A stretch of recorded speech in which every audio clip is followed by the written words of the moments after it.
Minilo je 5 let, odkar je Slovenija na ustavni ravni priznala slovenski znakovni jezik. Za gluhe je bil to zgodovinski trenutek, ki je sledil desetletjem boja za pravico do lastnega jezika. Generacije gluhih so odraščale v času, ko je bil znakovni jezik nezaželen ali celo prepovedan. Izobraževanje je temeljilo predvsem na govoru in branju z ustnic, in številni gluhi so bili prikrajšani za znanje in informacije v svojem maternem jeziku.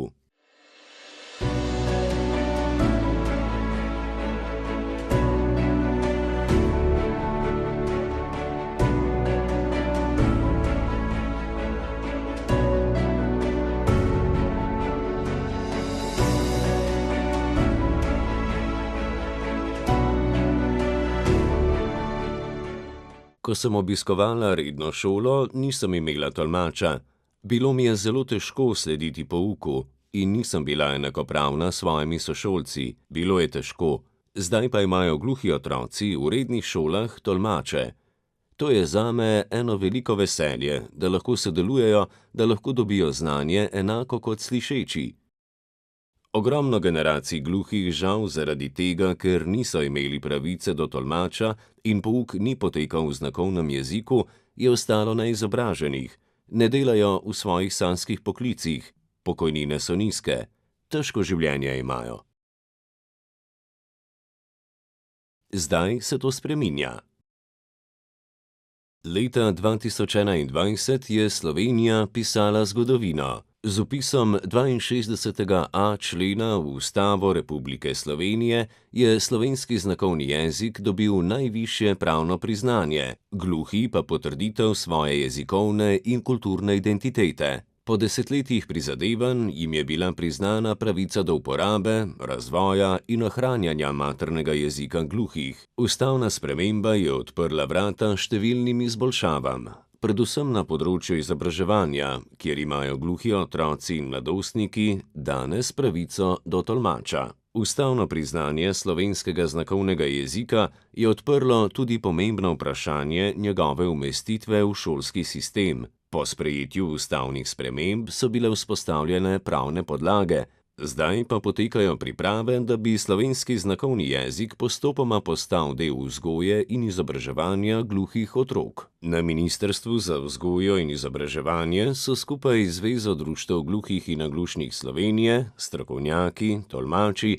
in Zavodom Republike Slovenije za šolstvo pripravili načrt, po katerem bodo do leta 2030 nastali novi učni načrti, predmetniki in strokovne podlage za poučevanje slovenskega znakovnega jezika v osnovnih in srednjih šolah. Včasih ni bilo tolmačev, zdaj pa je to odlično urejeno, čeprav imamo še vedno premalo tolmačev. Ampak je veliko bolje.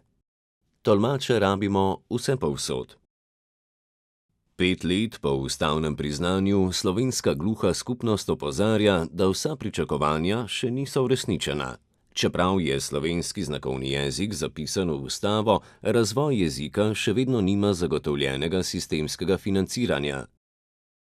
Raziskovanje, dokumentiranje in ustvarjanje novih kreten tako še naprej temelji predvsem na projektih in prizadevanjih posameznikov.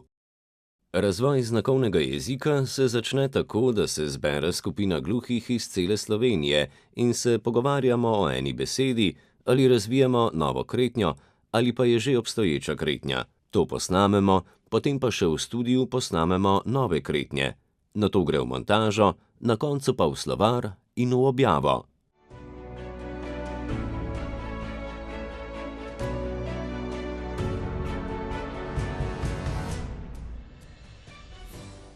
Zdaj obiskujem društva po Sloveniji, saj delamo en projekt na temo Spoznajmo Slovenijo.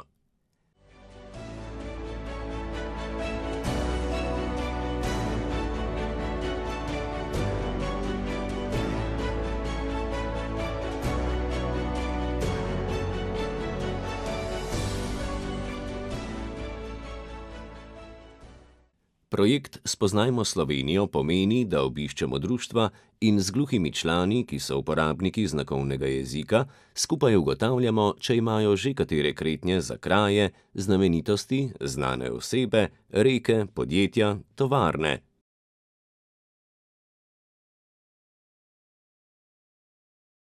Danes sem obiskala velenjsko društvo in smo ugotovili, da imajo že obstoječe kretnje, in to vzamemo in potem to damo v slovar.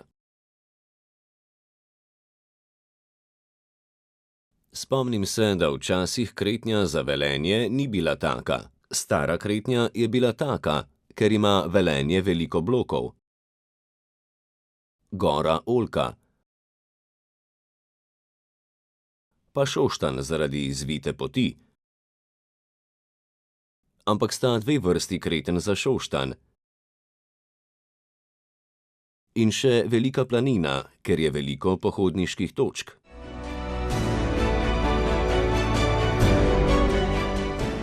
Velenjska Vista, Šmartno ob Paki, Prebold, Šempeter.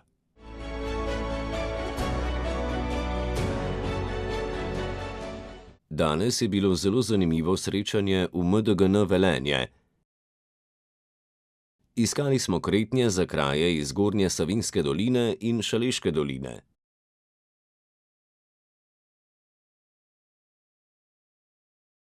Živim v Zgornji Savinjski dolini in sem pokazala kretnjo za Mozirski gaj.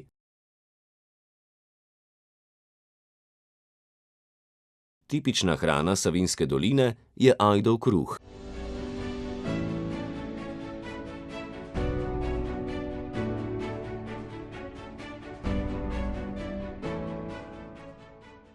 Zakaj je pomembno, da se znakovni jezik razvija? Da bo lahko enakovreden govornemu jeziku. Če berem knjigo, vidim, kakšen je besedni zaklad, znakovni jezik pa stoji. Tudi mi ga moramo razvijati, da bomo dobili nove besede, nov besedni zaklad, več znanja in razumevanja teh kreten. Po mnenju predstavnikov gluhe skupnosti bi moral biti razvoj slovenskega znakovnega jezika obravnavan enako kot razvoj vseh drugih jezikov, saj je prav jezik temelj identitete, izobraževanja in enakopravnega vključevanja gluhih v družbo. Znakovni jezik je moj jezik. Dan mi je bil ob rojstvu. Prvo sporazumevanje s starši je bilo v znakovnem jeziku. Z znakovnim jezikom se lažje izražam, z govorom težje.